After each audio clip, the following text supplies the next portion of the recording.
Құрметті оқушылар, видеопад редакторында қандай мүмкіндіктері бар? Видео жазбаларды өңдеуге бола ма? Сол сұрақтарға бүгін жауап ретінде соларды үйренетін боламыз. Видеопад редакторында видеоны өңдеу барысында қажет емес бөлігін кесіп алып тастауға болады.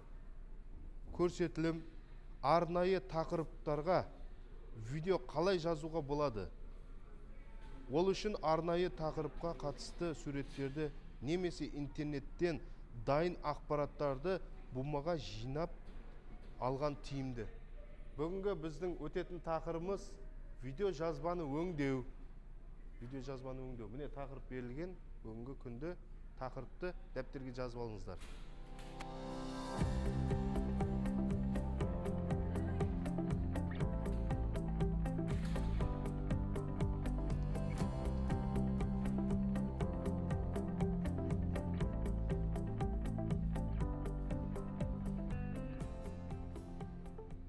Сабағымыздың мақсаты видеоны біз өзіміз қалағандай қылып өңдеп алу.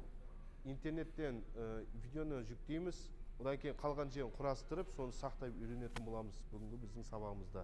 Енді видео жазбаға келетін болсақ, құрметті оқушылар, видео бағдарламасы міне мынандай болып ашылады. Біз енді бұны ашып, аста қарай орап қоямыз да ноутбукте. Одан кейін ғаламторды ашып, ғаламтордың ішінен біз өзімізге бір видео жүктеп аламыз. Видеоны жүктеп, біз бағдарламаға саламыз. Бағдарламадан керекті емес жерлерін кесіп алып тастаймыз. Ол үшін біз мына құрал саймандарды пайдаланамыз. Бірінші міне кесіп алу, қайшымен кесіп алу. Екінші кесіп алынған бөлімді алып тастау. Үшінші біздің әрекетіміз алып тасталған ортаны екеуін біріктіріп қосу.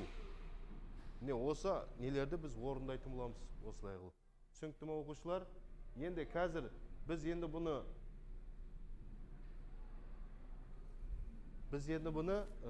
неде орындап көреміз ноутбукте барлығымыз. Түсінікті ме? Ноутбукты ашамыз барлығымыз. Сохранить проект деген бар. Перне тақта біз ыстық перне, яғни горячая клавиатура дейді, сонда бірге қосып үйреніп бара жатырмыз.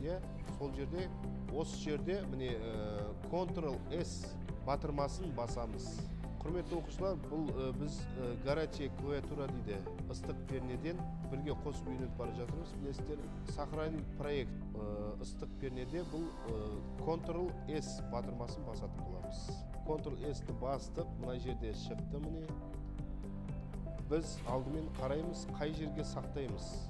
Жұмыс үстеліне ме, әлде арнайы дисктің ішіне ме, папканың ішіне ме, сол жерді көрсетеміз. Одан кейін атауын жазамыз оқушылар. Атауын өздеріңіздің аттарыңызбен жазып қойсаңыздар болады. Өздеріңіз есімдеріңізді жазып болғаннан кейін астында көрсеңіздер TIFF файл деп тұрады. Сол жерден біз файлдардың форматы берілген бұл жерде. Біз екі форматта сақтауымыз керек. AVI немесе MP4 форматында. Енді бұл жерде басқа да форматтар берілген. Басқа форматтар таңдайтын болсақ, біз видеомызды басқа жердегі компьютерге салатын болсақ, ол жерде ашпай қалуы мүмкін.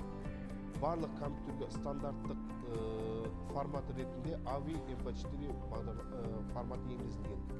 Біз сондықтан осы екі форматтың біреуін таңдайтын боламыз. Барлық жерде бұл сөзсіз ашады. Ал егер біз басқа формат таңдайтын болсақ, тек сондай форматы бар компьютер ғана оқиды, ондай форматы жоқ компьютер форматты ашпай қалуы мүмкін. Тақырып жаздық, міне видео шықты. Енді біз сол видеоны алу керекпіз. Оны қалай аламыз? Save from деген сайт бар бізде. Соған YouTube-тың тақырыбын, ссылкасын аламыз да, сояққа көшіреміз. Одан кейін оқушылар қараңыздар, біз алдық, видеоны жүктедік. Енді біз оны бағдарламаны ашып, сол бағдарламаға салуымыз керек. Міне, бағдарламаға саламыз. Бағдарламаға салдық. Енді біз бұл бағдарламадан бірінші қарап шығамыз, керек емес жерін видеоны кесіп алу керек. Ол міне былай болады. Көріп отырсыздар ма?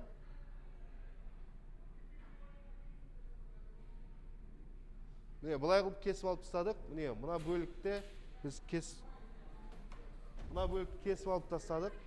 Енді бұл жерде екі орта ашық қалды. Енді біз осы ашық қалған бөлімді қосу үшін міне былай орындаймыз. Видеопад редакторында файлдарды кірістіру батырмасы арқылы суреттерді кірістіріп орналастырамыз. Мәтіндерін енгіземіз. Кесіп алып тастайтын жерлерін кесіп алып тастаймыз. Кесіп алып тасталған жерінен бос орнын қосамыз. Сол бос орынды әрі қарай жалғастырамыз. Ортасына білінбес үшін переходтарды сол жерге жалғап кетуге болады. Сонымен қатар өз дауысымызбен дыбыстар жазуға немесе интернеттен арнайы дыбыстарды алып, өзінің дыбысын алып тастап, біз кірістірген дыбысты қоюға болады. Ал ендеше қай жерге қалай сақтаймыз? Файлды ашып, файлдың ішінде сохранить проект деген бөлімін таңдаймыз. Видео жазбаны, құрметті оқушылар, біз сақтаған кезінде қай жерге сақтаймыз? Және оған қандай атау береміз? Және видеоның форматын таңдаймыз. Видео форматтары көп. Соның ішінде біз AVI немесе MP4 форматымен сақтағымыз дұрыс.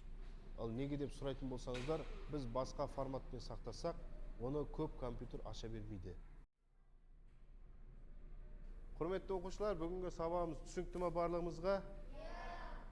Рахмет айтам. Қалғандарымыз сол сабақты түсінгенімізді бір белгі ретінде бір қошеметтеп қояйықшы өз-өзімізді.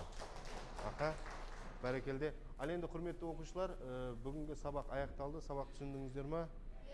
Түсінікті болса, бүгінгі сабағымыз аяқталды. Қане, қош, сау болыңыздар, орындарында тұрамыз. Сау болыңыздар. Келесі сабаққа жақсылап дайындап келіңіздер, мақұл ма?